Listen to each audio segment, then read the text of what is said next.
This is Digital Perspectives with Brad Kimes. Subscribe for new content notifications. Now, here's Brad Kimes. Come on in. Welcome back to the show, everybody. You can follow me on Twitter at @BackupBradleyAbove at the top of the screen and everything we're talking about here today. Now, let's go ahead and get started. Right now on the Ripple IPO watch, brought to you by Unstoppable Domains. Guys, they are unstoppable. Get your .crypto domain. Somebody bought sex.crypto for $40 and sold it for $90,000. What? Yeah. It's amazing. I went and bought some great ones. I was sitting the other night and picked up a few more. One of the ones that I picked up the other day that I'm really excited about was Guitar Online, Drums Online were just a couple that I picked up. I feel like those are going to be really huge in the future. But nothing new on the Ripple IPO front. We do keep an eye on that, and we will always watch that every day for all of you. Now, today we're going to talk about two very important things to know about XRP price. No joke. We're going to talk about it. And then we're going to talk about how everything runs on Ripple and XRP. Now, don't believe it. It's still true. All right, right here, let's shout out to Barry Silbert and Squawkbox, CNBC. Barry Silbert on there this morning. Listen to what Barry says about Bitcoin here. And you know what? I'm long on Bitcoin, even though I know it's got some flaws and some issues. The fact is, it does have intrinsic value when you hold it up against the traditional fiat money and the derivatives market, and people certainly see Bitcoin as a safe haven to those things. So let's hear what Barry says this morning. This is maybe the existential philosophical question here, but what do you honestly think it is, and how would you even decide how you were going to value it? We look at Bitcoin as the next generation's version of gold. Gold is a $8-9 trillion asset class, and so I think over time Bitcoin is going to capture a larger and larger portion of that asset class. Look, Bitcoin is a couple $100 billion in value, and when you start having investors like Paul Tudor Jones and Mark Lazary and Chamath Palihapitiya, saying, "Hey, look, it's okay to put 50, 100 basis points in this asset class," it really doesn't take a lot of money to move a large amount of the gold market into the Bitcoin market. Excellent point. Excellent point. No doubt about it. And it really doesn't. And it doesn't just have to be, gold going into Bitcoin, right? There's a lot of people looking to get out of stocks because they realize they're so overbought. There's a lot of people that want to change and get out of a cash position because they know that there's a debasement coming because of the $7 trillion that's been printed. So there's a lot of reasons why people are seeking a safe haven in other places. So looking on to the news, MasterCard leads new central bank digital currency test platform. Come on in. Yeah, open the door. Let them in. Looking at this really quickly, let's get into this because this is pretty awesome. Then we're going to look at some really supportive information to all of this. In Wednesday, September 9th, news releases, MasterCard said a recent survey revealed 80% of central banks are engaged in some form of CBDCs, while 40% have moved from research to experimenting with concept and design, according to the Bank of International Settlements. The testing tool comes as the global economy embraces digital payments and central bank investigate how to support innovation while maintaining financial stability as they issue their currency. MasterCard's testing platform allows banks to simulate the issuance, distribution, and exchange of CBDCs between banks, financial service providers, and consumers. Central banks have accelerated their exploration of digital currencies with a variety of objectives, from fostering financial inclusion to modernizing payments ecosystem, said MasterCard executive in a statement. This new platform supports central banks as they make decisions now and in the future about the path forward for local and regional economies. Sheila Warren, head of blockchain at the World Economic Forum, remember that we said that, head of blockchain at the World Economic Forum, the Swiss-based trade group, said collaborations between the public and private sectors in the exploration of CBDC can help central banks understand the range of technology possibilities. Central banks can benefit from support in exploring the option set available to them with respect to CBDCs, as well as gaining insights into what opportunities may be forthcoming. In July, MasterCard announced the expansion of its currency partner program to streamline the process of crypto wallet providers to issue secure, compliant payment cards to their customers. Launched through MasterCard's Accelerate program, cryptocurrency platform WireX will be MasterCard's first partner.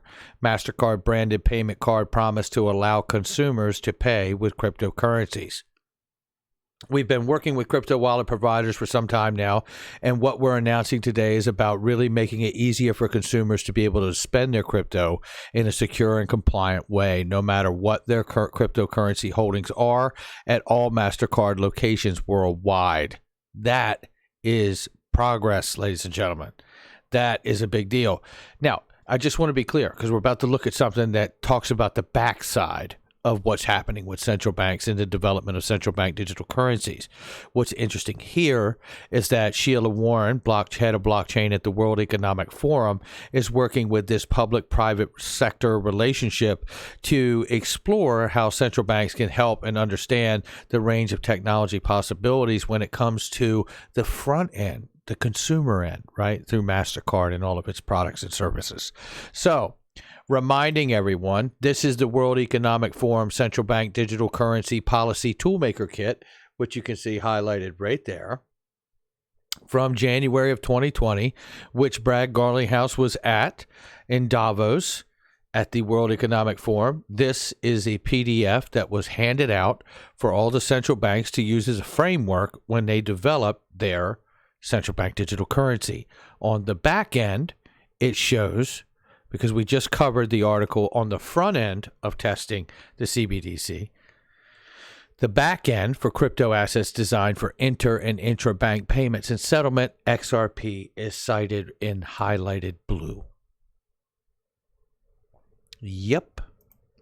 Let's keep it going. This is a reminder that while that's happening, crypto lending platform Credit has joined forces with Visa's FinTech Fast Track program to speed up payments and borrowing, Cred said Tuesday. To me, it just shows that they're, Visa, MasterCard, everyone's pushing forward. No one's throwing their hands up or putting their feet down and going, you know what? I don't think we're going to do any of this crypto stuff. Everyone's doing it. Everyone.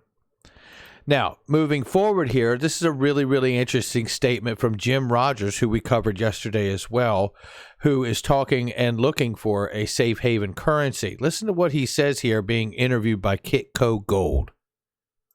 If you know a currency that is sound and stable and will survive all of this, please do not say it out loud. Please send me a private email, because I'm looking for that currency.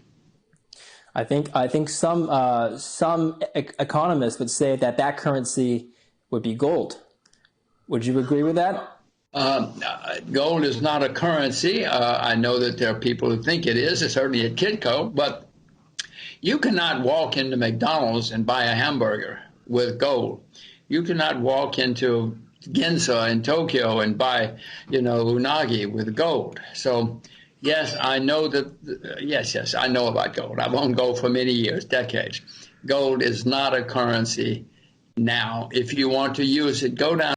So there it is right there, him laying it down. Gold is not a currency. And if you know one, I wish I had his email, because I'd send him a private message and tell him about XRP. Because at the end of the day, at one point, a while back, I had this diagram that I made, and Liquid XRP was able to convert this from a whiteboard series that I had into an actual full-on illustration here. Shout out to Liquid XRP. This was back in May 13th, 2020, when I did this whiteboard series.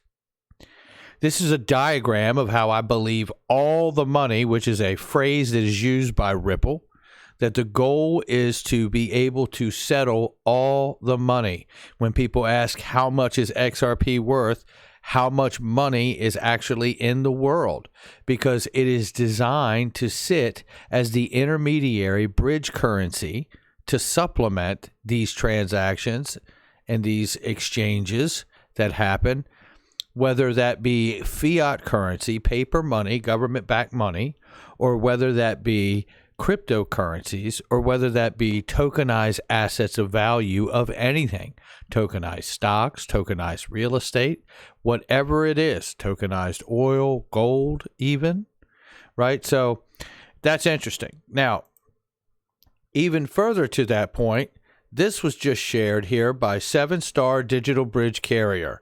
Now, I've never seen this before, but this looks a damn sight like what I just showed you that I drew back in May.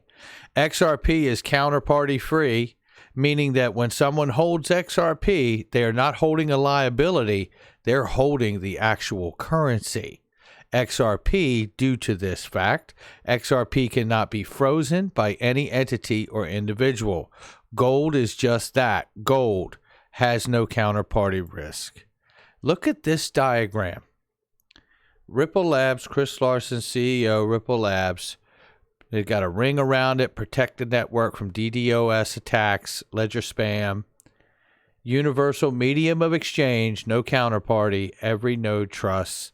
And then you see listed around it, even if it is blurry for you, the Japanese yen, the euro, the US dollar, Bitcoin, right? All the other currencies of the world, the USD, the British pound, Australian dollar. It's all right there. Litecoin. This is the goal. Now, at 24 cents, I have taken a world of attacks here, a load of attacks from people who've been in this space a long time. I'm just curious if they'll begin to attack Ripple for thinking this too. Because this is exactly, it's very similar, in fact, to this right here. And that's what the role of XRP is designed to do. And there's two things that we need to pay attention to right now when it comes to XRP price. We need to understand and remind ourselves daily that we still don't have price discovery on the asset. Yes, we have a NASDAQ price feed that feeds all the prices into the Ripple XRP liquid index, but we're on like 140, 130 to 150 exchanges now at this point. All of those exchanges are not price feed fed back into this liquid index. You know, we don't yet have price discovery on XRP because here's the second thing. We don't have a classification of XRP. What is it? What is it? Because we don't have the actual definition of it as of yet.